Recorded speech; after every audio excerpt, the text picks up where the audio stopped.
Okay fine. Hi all, a very good evening to all of you. तो अभी last class में हम लोग जो एब्स्ट्रैक्शन टॉपिक के ऊपर चर्चा कर रहे थे, आज अभी उसी टॉपिक को हम लोग और भी आगे बढ़ाएंगे।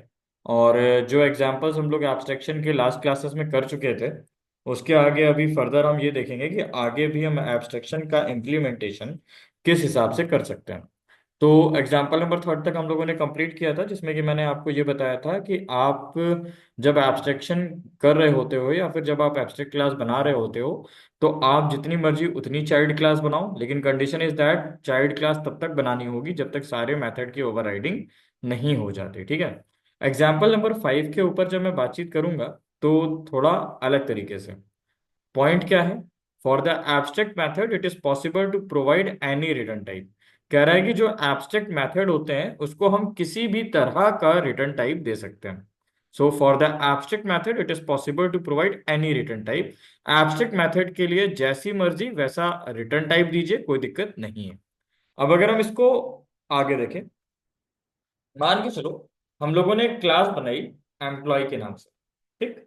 और है क्या, अच्छा आप लोगों को जब मैंने जावा पढ़ाना स्टार्ट किया था तो मैंने आपको एक पॉइंट और भी बताया था कि class is a user defined data type.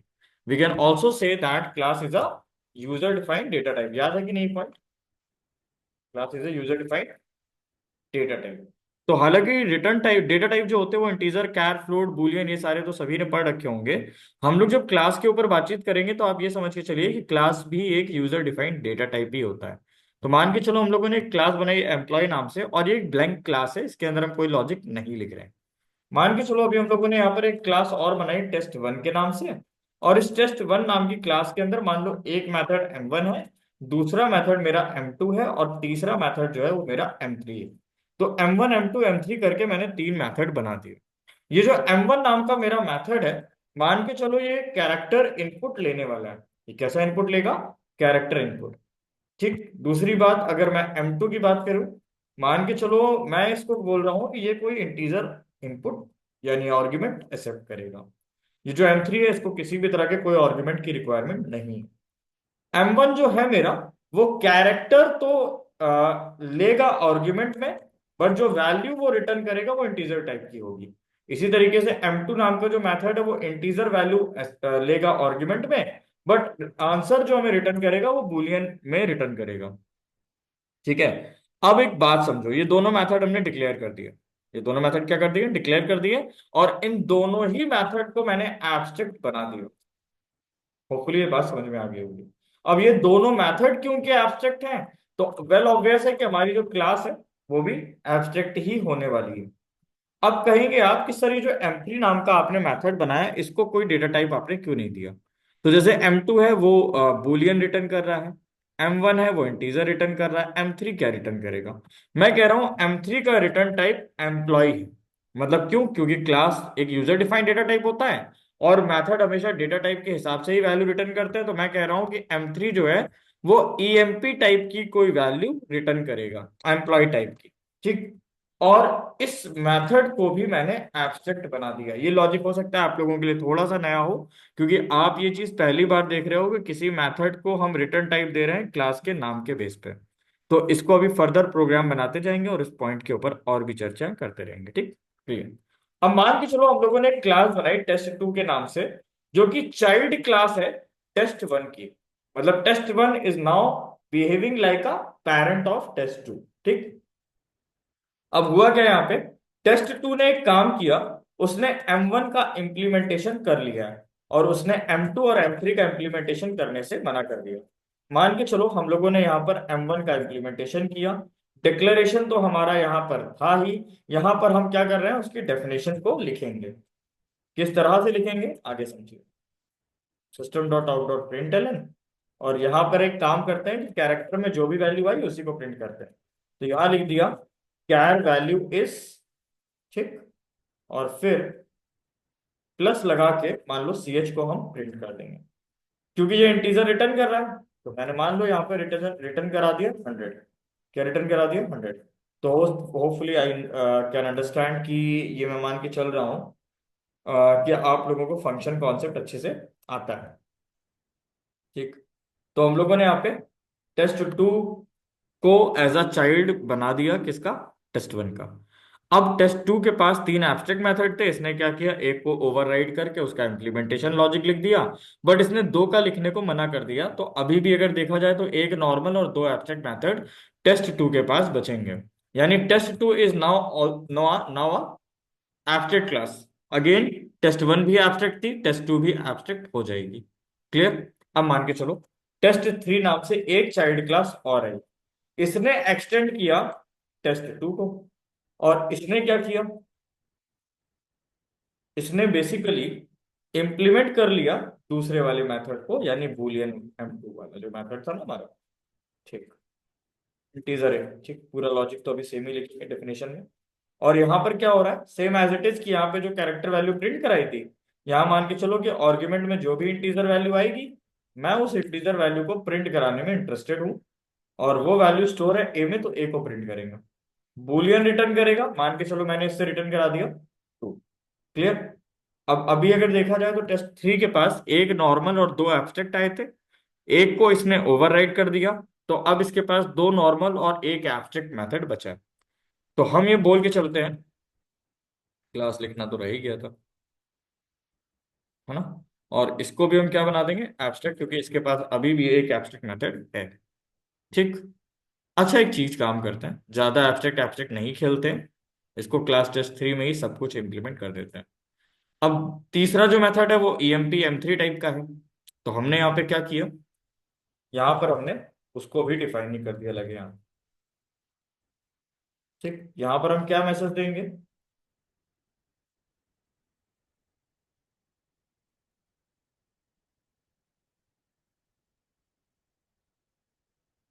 यहाँ पे मान के चलो मैं मैसेज दे रहा हूँ एक नॉर्मल सा एम थ्री मैथड इम्प्लीमेंटेशन। क्या मैसेज दे दिया, एम थ्री मैथड इम्प्लीमेंटेशन।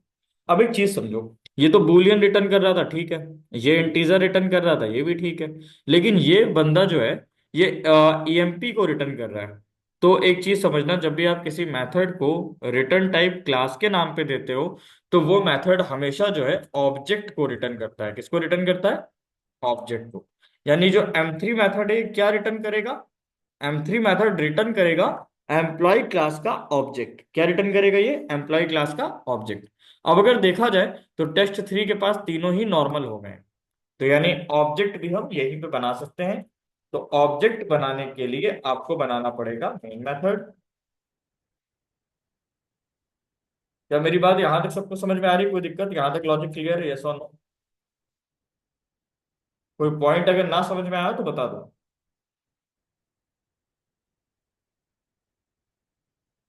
जितने भी लोग ऑनलाइन कनेक्टेड हैं वो रिप्लाई करें, सो दैट हम क्लास को आगे बढ़ा सकें।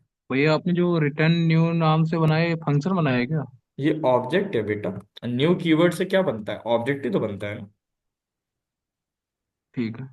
M3 method returns the object of employee class। बात समझ में आई? बाकी लोग भी रिप्लाई करें प्लीज, यहाँ तक कोई दिक्कत है? नो सर, ठीक है, ऑल वेल। बाकी नेक्स्ट, यार डू इट फास्ट यार, अगर हम यही करते रहेंगे पूरी क्लास में तो फिर क्लास डिस्टर्ब होती है। Please maintain the decorum of the class. No sir, कोई प्रॉब्लम नहीं है। Okay, all well. ठीक, अब एक काम करते हैं, टेस्ट थ्री का ही ऑब्जेक्ट बनेगा, तो टेस्ट थ्री का ही ऑब्जेक्ट बनाने जा रहे हैं। Test three reference variable T के नाम से ले लिया, और न्यू टेस्ट थ्री। ठीक, बन गया ऑब्जेक्ट।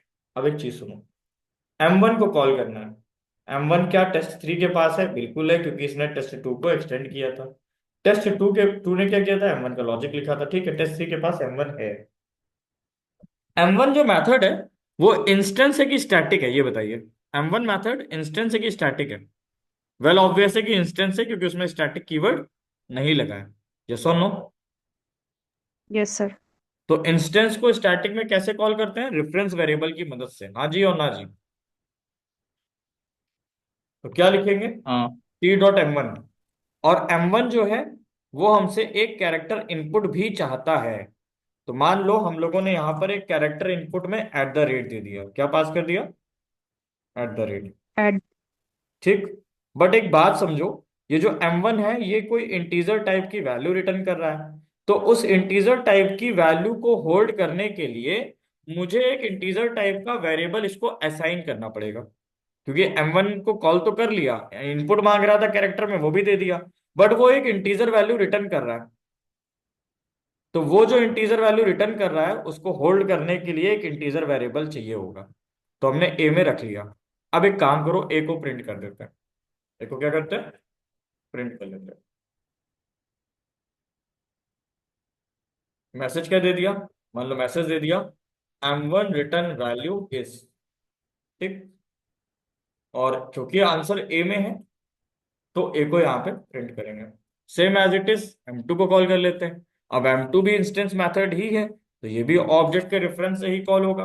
तो टी डॉट m2 लिखा, m2 कॉल हो गया हमारा। बट m2 को क्या चाहिए, m2 को चाहिए इंटीजर वैल्यू आर्ग्यूमेंट में।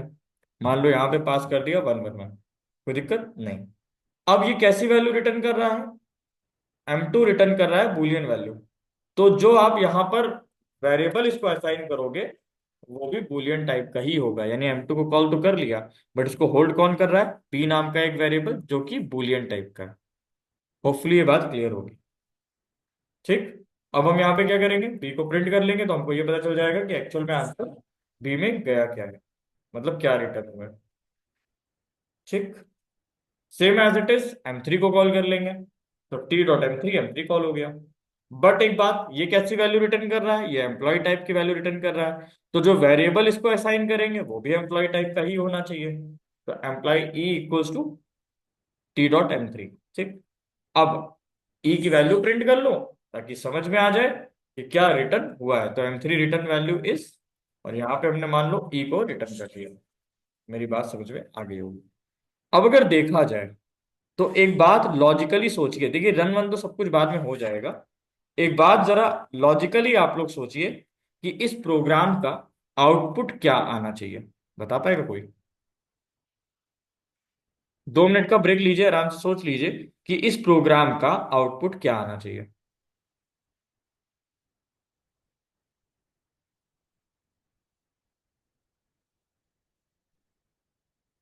Take your time guys, do it fast.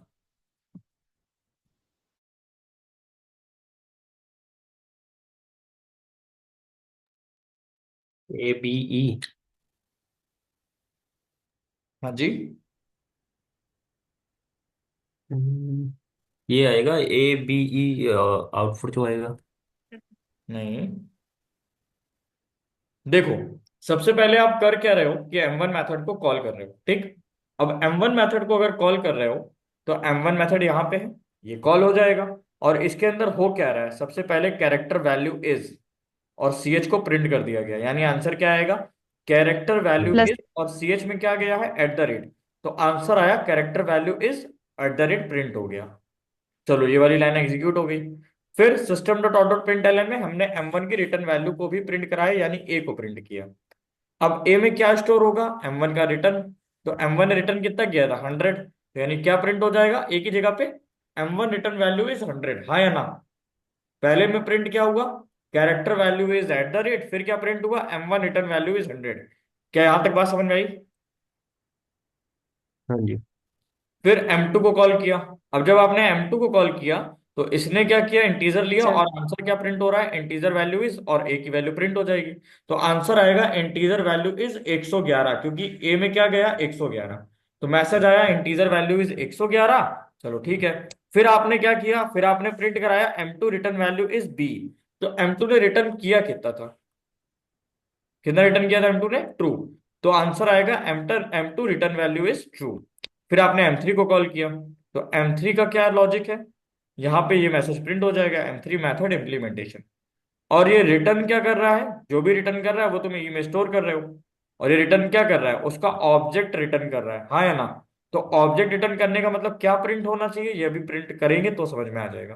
तो m3 रिटर्न वैल्यू इज, उसकी रिटर्न वैल्यू प्रिंट हो जाएगी। यहाँ पर आपको ये भी सीखने को मिलेगा जब हम ऑब्जेक्ट को प्रिंट कराते हैं तो क्या प्रिंट होता है।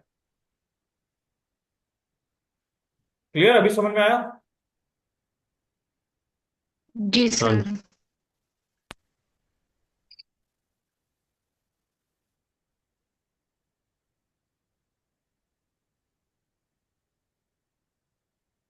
टेस्ट 3 है ना। मेन मेथड किस में है? टेस्ट 3 में। देखो पहले क्या प्रिंट हुआ?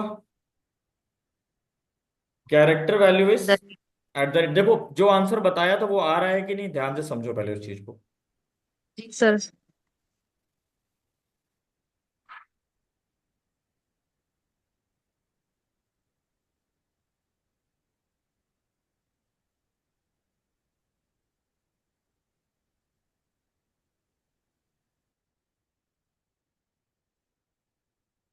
यहां तक कोई दिक्कत है? पहले ये बताओ।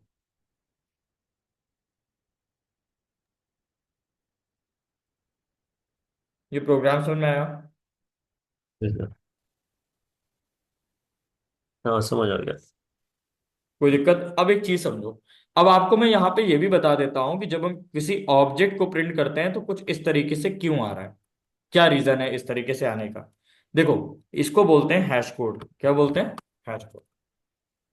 और व्हाट इज हैश कोड, पहले तो ये समझ लो।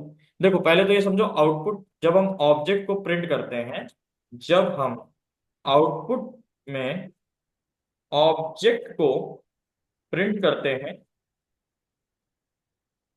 तो क्या आता है? क्लास का नाम लिख के आता है, at the rate hash code आता है। क्या आता है? Class name at the rate hash code. तो क्लास का नाम ईएमपी था, हाँ या ना? एट द रेट में देखो फिर उसके बाद हैश कोड आ रहा है। इतना तो समझ में आया। बट क्वेश्चन ये है कि सर हैश कोड होता क्या है, किसी को पता है?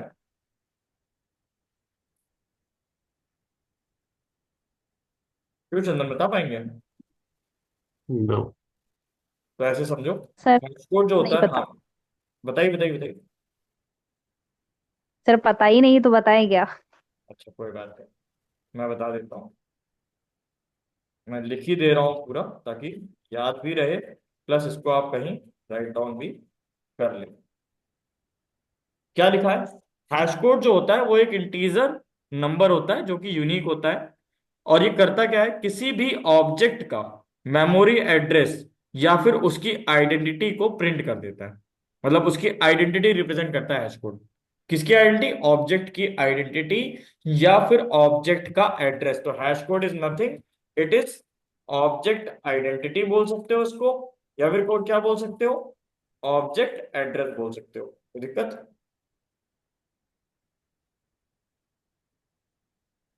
और ये मिलता कैसे है? जेवीएम असाइन करता है। जेवीएम असाइन करता है हर ऑब्जेक्ट को एक यूनिक एड्रेस। अब समझ में आया, हाँ या ना? अब तो बताओ भाई। अभी कोई दिक्कत बताओ। और जेवीएम ये काम करता क्यों है? क्योंकि भाई मान लो आपने मल्टीपल ऑब्जेक्ट बनाए हैं, तो हर एक ऑब्जेक्ट को यूनिक तरीके से आइडेंटिफाई करने के लिए वो क्या करता है कि सारे ऑब्जेक्ट को एक यूनिक कोड दे देता है। ठीक?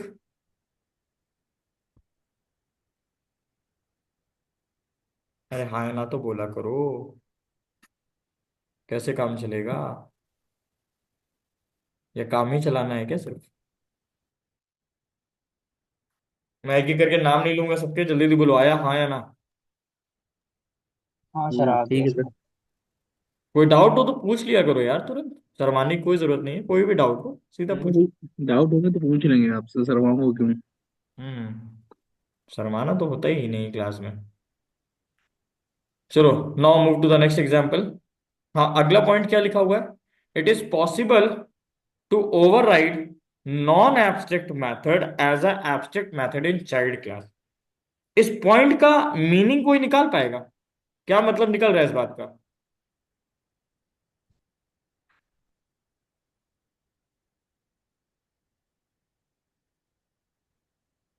क्यों चंदन जी, बता पाएंगे? या दिव्या, गोविंद, हर्ष, सत्यम, जितने भी लोग कनेक्टेड हैं। एब्स्ट्रैक्ट क्लास के अंदर मेन मेथड को हम डिक्लेयर कर सकते हैं या नहीं नहीं, नहीं? एग्जाम्पल 6 पढ़िए। एग्जाम्पल 6 इट इज वहां पे 7 पॉसिबल। लिखना भूल गए, एग्जाम्पल 7 है। एग्जाम्पल 6 की बात करिएगी।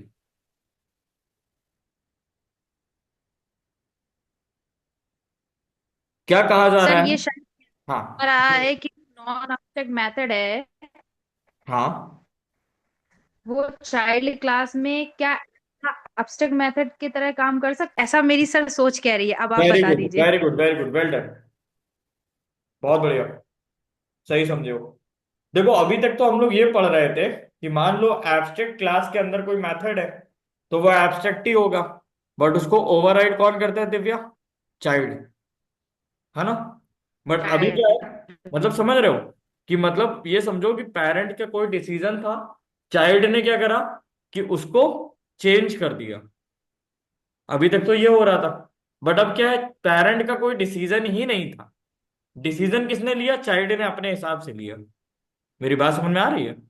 मतलब जो मेथड पहले एब्स्ट्रैक्ट नहीं था वो पहले नॉर्मल था, बट अब क्या हुआ, वो अब जा करके क्या बन गया? एब्स्ट्रैक्ट बन गया चाइल्ड में। यही तो पॉइंट है। हाँ जी और ना जी? जी। जी। मान लीजिए M1 एब्स्ट्रैक्ट है टेस्ट क्लास के अंदर, और M2 जो है वो नॉन एब्स्ट्रैक्ट है, मतलब नॉर्मल मेथड है। किसके अंदर? टेस्ट के अंदर। तो टेस्ट क्लास के पास टोटल दो मेथड अवेलेबल हैं। पहला जो मेथड है वो एब्स्ट्रैक्ट है, दूसरा जो मेथड है वो नॉर्मल है। और इसमें हम लोगों ने केवल एक लॉजिक बेटा प्रिंट कर दिया। क्या आंसर दिया? M2 method logic. अब एक चीज सुनो, टेस्ट क्लास जो है वो एब्स्ट्रैक्ट की तरह ही काम करेगी। क्यों? क्योंकि इसके पास एक एब्स्ट्रैक्ट मेथड है। क्लियर? दूसरी बात समझो, मान के चलो हम लोगों ने एक चाइल्ड क्लास बनाई, टेस्ट 1 के नाम से मान लो बना दी, और इसमें क्या किया कि इनहेरिट कर लिया पेरेंट को यानी टेस्ट को। ठीक। अब ये कहता है कि M1 एब्स्ट्रैक्ट था, यहां पर हम M1 को क्या करते हैं? ओवरराइड करके नॉर्मल बना देते हैं। M2 method logic of test class, ऐसा मैसेज दे दिया। ठीक। और यहां पर मैसेज क्या दे दिया? M1 method logic of test 1 class. मेरी बात समझे? जो मेथड यहां पे एब्स्ट्रैक्ट था वो चाइल्ड में आने पे नॉर्मल बन गया। यही तो पढ़ा था अभी तक। अरे हाँ या ना? हम्म। बट M2 जो कि नॉर्मल था, वो M2 ने क्या किया, वो M2 यहां पर आकर के एब्स्ट्रैक्ट बन गया। मतलब समझे? यहां पे डिक्लेरेशन था तो यहां डिफिनेशन हो गया, सही है। बट यहां पर डेफिनेशन थी, यहां पे डिक्लेरेशन हो गया। यही तो पॉइंट बना जा करके। तो हमें ये बताना है कि इस केस में क्या होगा। अरे हाँ है ना? हाँ जी। ठीक। अब एक काम करते हैं, हम लोगों ने एक क्लास और बनाई। किस नाम से बना दी? मान लो एक क्लास बना दी फाइनल क्लास के नाम से। किस नाम से? Final class. और फाइनल क्लास ने क्या किया? एक्सटेंड कर लिया टेस्ट 1 को। दिव्या मुझे ये सोच के बताओ कि फाइनल क्लास के पास कितने मेथड आए?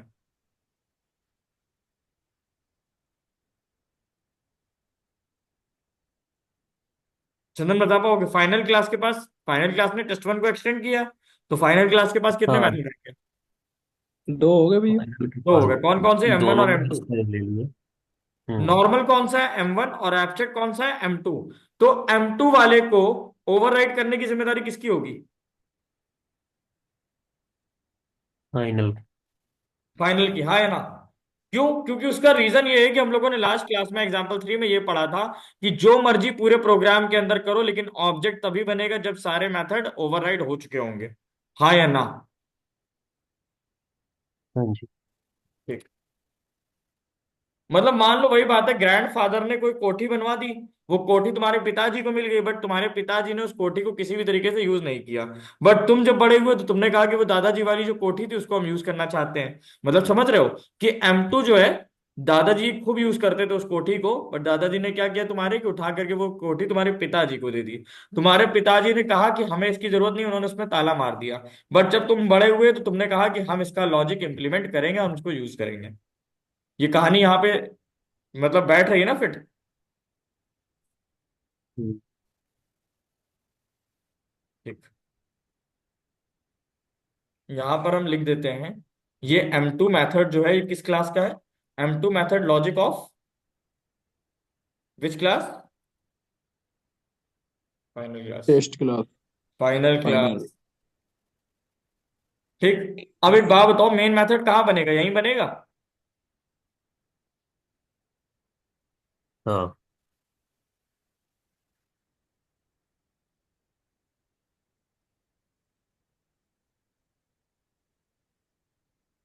अच्छा, किसका बनेगा ऑब्जेक्ट, फाइनल क्लास का कि टेस्ट वन का कि टेस्ट का? फाइनल क्लास का होगा। Very good, final class. F equals to new final class. क्या ये बात सही है? फिर हमने कॉल किया f.m1, फिर हमने कॉल किया f.m2। चलो बताओ इस प्रोग्राम का आंसर क्या आएगा? M1 को कॉल कर रहे हैं ना, कौन सा वाला M1 प्रिंट होगा? है तो एक ही ना। कौन सा वाला M1 प्रिंट होगा? यही वाला है। तो आंसर क्या आ जाएगा?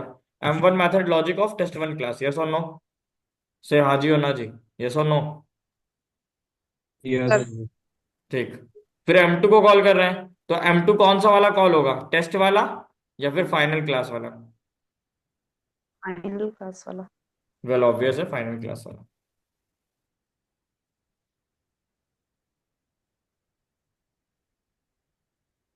क्या आ रहा है?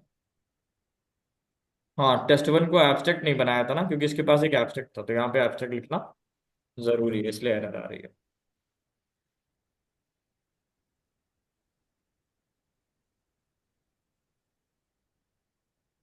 ठीक है, प्रोग्राम टेस्ट डॉट जावा के नाम से बना था, तो टेस्ट डॉट जावा को कंपाइल कर लिया, बट दिव्या ये बताओ रन किसको कराएंगे?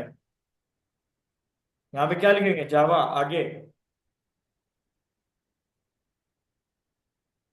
गोविंद आप बताओ, किसको रन करेंगे? फाइनल क्लास को करेंगे। Very good. सर अक्सर ये होता है कि जब कोई क्वेश्चन पूछा जाए और वो ना आ रहा हो तो आवाज आना भी बंद हो जाती है। सही है ना? आंसर सही आ रहा है? हम्म। स्क्रीनशॉट आप लोग ले रहे हो प्रोग्राम्स के कि नहीं ले रहे हो? भेज देंगे आप? अब रिकॉर्डिंग डाल देना, उसे निकाल लेंगे।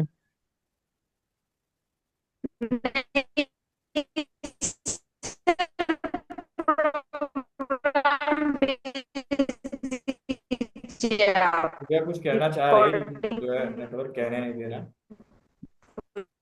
ये था। ठीक है ना?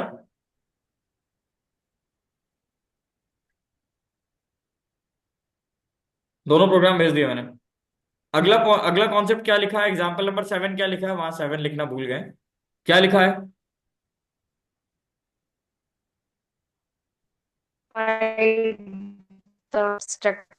Inside the abstract class it is possible to declare main method. कह रहा है इज कि एब्स्ट्रैक्ट पॉसिबल टू क्लास के अंदर आप मेन मेथड बना लो, कोई दिक्कत नहीं है। मतलब समझे? म्यूट कर लीजिए, मैं बता रहा हूँ। एब्स्ट्रैक्ट क्लास के अंदर हम लोग मेन मेथड बी बना सकते हैं, कोई दिक्कत नहीं है, but the condition is that उस मेन मेथड के अंदर ऑब्जेक्ट नहीं बना सकते। क्या मेरी बात समझ आई? भाई रिस्ट्रिक्शन तो यही थी ना चंदन जी, कि एब्स्ट्रैक्ट क्लास के अंदर हम्म। ऑब्जेक्ट नहीं बनेगा, या एब्स्ट्रैक्ट क्लास का ऑब्जेक्ट नहीं बनेगा, यही रिस्ट्रिक्शन थी ना। पूरी थ्योरी हाँ में भैया वो। बोला ही नहीं गया कि एब्स्ट्रैक्ट क्लास के अंदर मेन मेथड नहीं बनेगा। खूब बनाओ मेन मेथड, कोई दिक्कत नहीं, लेकिन ऑब्जेक्ट नहीं बना सकते। और अगर ऑब्जेक्ट ही नहीं बनाएंगे तो फिर बाकी चीजें कॉल कैसे होंगी? क्या बात सही है, समझ में आया एग्जाम्पल? हम्म। इसको करके तो दिखाना नहीं, इसका एग्जाम्पल लिखा ही, इम्प्लीमेंटेशन कर ही लेंगे।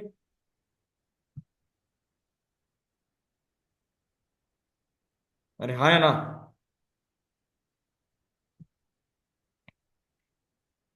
ठीक है, लास्ट एग्जाम्पल की तरफ चलते हैं। रहेगा। Last example, constructor is use to create object. अभी तक हम लोगों ने क्या पढ़ा था कि कंस्ट्रक्टर का जो यूज होता है ऑब्जेक्ट बनाने के लिए होता है, बात गलत है। Constructor is executed during object creation to initialize value to the instance variable. ये तो हम पढ़ा चुके हैं कि कंस्ट्रक्टर का जो यूज होता है वो किस लिए होता है? ऑब्जेक्ट क्रिएशन के दौरान इंस्टेंस वेरिएबल को वैल्यू देने के लिए। हाँ। Constructors are use to write the functionality that functionality executed during object creation. ये भी मैं बता चुका हूं कि कंस्ट्रक्टर हम लोग जो होता है वो क्लास के नाम से ही बनाया जाता है, वैसे मेथड बनता है, वैसे कंस्ट्रक्टर बनता है। बट कंस्ट्रक्टर का नाम और क्लास का नाम सेम होता है, मेथड का नाम तो कुछ भी रख सकते हैं। और हमने ये भी बताया था कि वो कंस्ट्रक्टर जो बनाओगे वो चलेगा तभी जब ऑब्जेक्ट बनेगा। तो ये सब बातें याद आ रही होंगी। There are multiple ways hmm. to create object in Java, but if we are creating object by using new, then only constructor executed। कह रहा है जावा में ऑब्जेक्ट बनाने के तो ढेर सारे तरीके हैं, लेकिन ऐसा तरीका बताओ जिससे कि कंस्ट्रक्टर अपने आप एग्जीक्यूट हो जाए। तो वो तरीका एक लौता केवल तभी होगा जब न्यू कीवर्ड के द्वारा ऑब्जेक्ट बनाओगे। तो in below example abstract class constructor is executed but object is not created inside the abstract class. It is possible to. छोड़ो, मैं इंप्लीमेंट करके दिखाता हूँ, सुनो। मान के चलो क्लास बनाई टेस्ट के नाम से, कंस्ट्रक्टर भी बना दिया टेस्ट के नाम से, कोई दिक्कत नहीं ना। नहीं। अब इसके अंदर एक लॉजिक लिख देते हैं, system dot out dot println. और लॉजिक में क्या लिख दिया, मान के चलो ये जो टेस्ट क्लास है ना गोविंद, इसको हम एब्स्ट्रैक्ट बना दे रहे हैं। बेशक इसके अंदर कोई एब्स्ट्रैक्ट मेथड नहीं है, लेकिन फिर भी हम इसको क्या कर रहे हैं, एब्स्ट्रैक्ट बना देते हैं। हमने यहाँ क्या लिख दिया, एब्स्ट्रैक्ट क्लास कंस्ट्रक्टर, शॉर्ट में लिख दिया है। क्लास एक और बनाई टेस्ट वन के नाम से, इसने क्या किया, एक्सटेंड कर लिया टेस्ट को, ठीक है ना। और इसमें हम लोगों ने क्या किया, टेस्ट वन के नाम से कंस्ट्रक्टर बना दिया। अब तुम लोगों को अगर एक चीज याद हो, मैंने सुपर कीवर्ड पढ़ाया था चंदन बताओ, याद आया सुपर कीवर्ड? हाँ सर। सुपर का क्या काम था, कि पेरेंट क्लास का कंस्ट्रक्टर चाइल्ड क्लास में कॉल हो सकता है, याद आया? हम्म। यही तो बताया था। हाँ। ठीक। तो एक बात बताओ, अगर हम चाहते हो कि ये जो टेस्ट क्लास का कंस्ट्रक्टर हम इसको टेस्ट वन में कॉल कर लें, तो हमें क्या लिखना होगा, या सुपर लिखना होगा, हाँ है ना। हम्म। अब देखो, ये जो टेस्ट वन है ये नॉर्मल हो गया, क्यों, क्योंकि इसने क्या किया, उसका कंस्ट्रक्टर जो है कॉल कर लिया। अब मान लो अगर हम यहाँ पर मेन मेथड बनाते हैं, और मेन मेथड बना करके इसके अंदर ऑब्जेक्ट बनाते हैं। देखो, ऑब्जेक्ट बनाने का तरीका तो तुम लोग को मैंने यही बताया, test T equals to new लिखो और क्लास का नाम लिख दो। एक चीज और समझ लो, अगर किसी मेथड को कॉल करना है तब तो रेफरेंस वेरिएबल लो, अगर किसी मेथड को कॉल नहीं करना है तो ऐसे ही बना दो। और इसको बोलते हैं nameless approach to create object in Java. Nameless approach to create object in Java. अब एक बात समझो, टेस्ट वन को कॉल कर रहे हैं हम लोग, तो ये कॉल होगा। अब जब ये कॉल होगा तो भैया होगा क्या, कि पहले क्या होगा, सुपर लगा है यहाँ पे, सुपर लगा है तो मतलब ये कॉल हो जाएगा एब्स्ट्रैक्ट क्लास कंस्ट्रक्टर, ये मैसेज आ जाएगा। फिर मैसेज क्या आएगा, नॉर्मल क्लास कंस्ट्रक्टर। ठीक, सुनो,